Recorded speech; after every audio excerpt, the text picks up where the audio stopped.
Hi friends, എല്ലാവർക്കും സുഖമാണോ? ഇന്ന് നമ്മൾ ഉണ്ടാക്കാൻ പോകുന്നത് പുട്ടാണ്. എല്ലാവരും വീടുകളിൽ പുട്ടൊക്കെ ഉണ്ടാക്കുന്ന ആളുകളാണ്.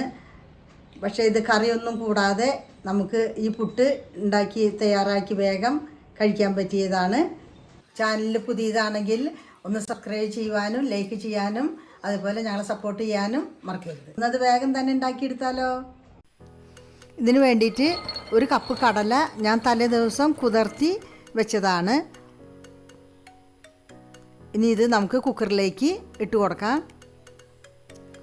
കുറച്ച് വെള്ളം ഒഴിക്കാം. നേരത്തെ ഒരു 5-6 വിസിൽ വരുന്നവരെ വേവിക്കുക. 1/2 ടീസ്പൂണ് ഉപ്പിട്ട് കൊടുക്കാം. ഇനി കുക്കർ അടച്ച് നമുക്കൊരു 5-6 വിസിൽ വരുന്നവരെ വേവിക്കാം.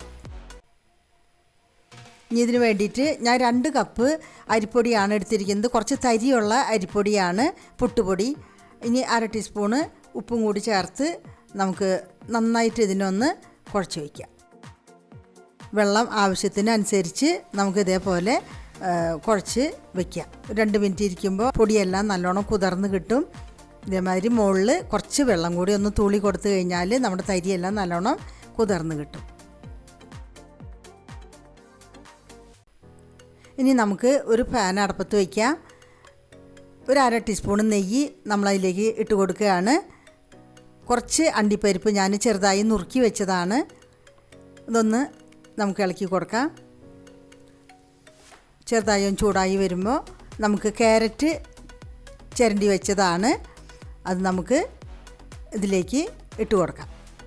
ക്യാരറ്റും അണ്ടിപ്പരിപ്പും കൂടി നമ്മളിട്ട് ഒന്ന് ചൂടാക്കിയെടുക്കുമ്പോൾ ഇത് വളരെയധികം ടേസ്റ്റായിരിക്കും.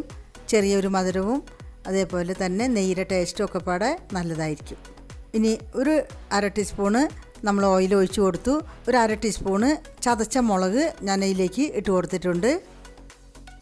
ഇനി 1/2 ടീസ്പൂണ് ഗരം മസാല പൊടിയാണ് ഇതിലേക്ക് ഇട്ട് കൊടുത്തിരിക്കുന്നത്. ഇതൊന്ന് ചൂടായി വരുമ്പോൾ നമ്മൾ വേവിച്ച് വെച്ചിരിക്കുന്ന കടല നമുക്ക് ഇതിലേക്ക് ഇട്ട് കൊടുക്കാം. വെള്ളം വാറ്റി കളഞ്ഞിട്ട് കൊടുക്കാം. അങ്ങനെ ഈ കടല നമുക്ക് ചെറുതായിട്ടൊന്നിങ്ങനെ ഉടച്ചു കൊടുക്കാം. അപ്പോൾ ആ മസാല എല്ലാം പിടിച്ച് നല്ലൊരു ടേസ്റ്റായിരിക്കും. ഇനി നമുക്കിത് പാത്രത്തിലേക്ക് മാറ്റി വയ്ക്കാം.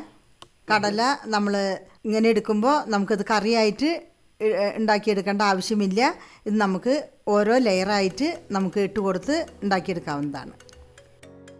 ഞാനിതിന് വേണ്ടിയിട്ട് ഒരു മുറി തേങ്ങ എടുത്തിരിക്കുകയാണ്. അത് നമുക്ക് തേങ്ങ ചിരകി വയ്ക്കാം. ഇനി ഇതിലേക്ക് ഒരു നേന്ത്രപ്പഴമാണ് ഞാനെടുത്ത് ചെറുതായി കട്ട് ചെയ്ത് വെച്ചിരിക്കുകയാണ്. ഇത് നമുക്ക് രണ്ടും കൂടി ഒന്ന് മിക്സാക്കി എടുക്കാം. ഇതേപോലെ നന്നായി ഒന്ന് മിക്സ് ചെയ്തെടുക്കാം. അങ്ങനെ നമ്മൾ തേങ്ങയും പഴവും അതേപോലെ തന്നെ കടല, ക്യാരറ്റ് എല്ലാനും റെഡിയായി കഴിഞ്ഞു. ഇനി നമുക്ക് പുട്ട് ചുട്ടെടുക്കാനുള്ള ഇതുകൾ നോക്കാം.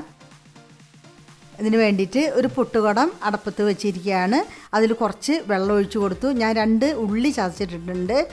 അതേപോലെ തന്നെ കുറച്ച് വേപ്പിലയും ഇട്ട് കൊടുത്തിട്ടുണ്ട്. വേപ്പിലയുടെയും ഉള്ളിയുടെയും സ്റ്റീം വരുമ്പോൾ നമുക്ക് പുട്ട് കഴിക്കാൻ നല്ലൊരു ടേസ്റ്റായിരിക്കും.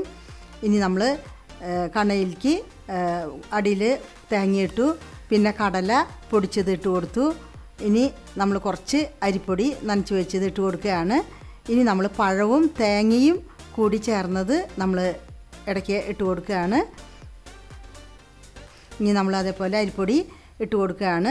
ഇനി ക്യാരറ്റും അതേപോലെ തന്നെ കശുവണ്ടിയും നമ്മൾ മുരിച്ച് വെച്ചത് ഇതിലിട്ട് കൊടുക്കുകയാണ്. ഇനി നമ്മൾ അതേപോലെ ഓരോ ലെയറായിട്ട് അരിപ്പൊടിയും കൂടി ഇട്ട് കൊടുക്കുകയാണ്. ഇനി അതിൻ്റെ മുകളിൽ നമ്മൾ കടലയും ചേർത്ത് കൊടുക്കുകയാണ്. അങ്ങനെ അതിൻ്റെ മുകളിൽ കൂടെ കുറച്ച് തേങ്ങയും കൂടി വെച്ച് കൊടുത്തിട്ടുണ്ട്. ഇനി നമ്മൾ അടപ്പ് വെച്ച് ഇതിനെ നമുക്ക് നല്ല പോലെ ഒന്ന് ആവി കയറ്റിയെടുക്കാം. അങ്ങനെ നമ്മുടെ പുട്ട് റെഡിയായി വന്നിട്ടുണ്ട്. ഓരോ ലെയറായിട്ട് കാണാനും നല്ല ഭംഗിയുണ്ട്, കഴിക്കാനും അതേപോലെ തന്നെ നല്ല രുചിയായിരിക്കും. നമ്മുടെ ചാനലിൽ വേറെ വീഡിയോകളുണ്ട്. ബ്രേക്ക്ഫാസ്റ്റ് അതേപോലെ ലഞ്ച് അങ്ങനെ നിരവധിയായ വീഡിയോകളുണ്ട്. ലിങ്ക് കൊടുത്തിട്ടുണ്ട്, നിങ്ങൾക്ക് കാണാവുന്നതാണ്. ഈ റെസിപ്പി നിങ്ങളെല്ലാവരും വീടുകളിൽ ഉണ്ടാക്കി നോക്കണം. നിങ്ങളുടെ അഭിപ്രായങ്ങൾ അറിയിക്കണം.